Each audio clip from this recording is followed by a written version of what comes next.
ہمارے لیے آج کا کلام متی کی انجیل اس کا 6 باب اس کی 16ویں آیت سے 18ویں آیت تک۔ اور جب تم روزہ رکھو تو ریاکاروں کی طرح اپنی صورت اداس نہ بناؤ، کیونکہ وہ اپنا منہ بگاڑتے ہیں تاکہ لوگ ان کو روزہ دار جانیں۔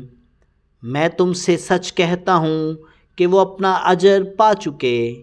بلکہ جب تو روزہ رکھے تو اپنے سر میں تیل ڈال اور منہ دھو، تاکہ آدمی نہیں بلکہ تیرا باپ جو پوشیدگی میں ہے تجھے روزہ دار جانے۔ اس صورت میں تیرا باپ جو پوشیدگی میں دیکھتا ہے تجھے بدلہ دے۔ آمین۔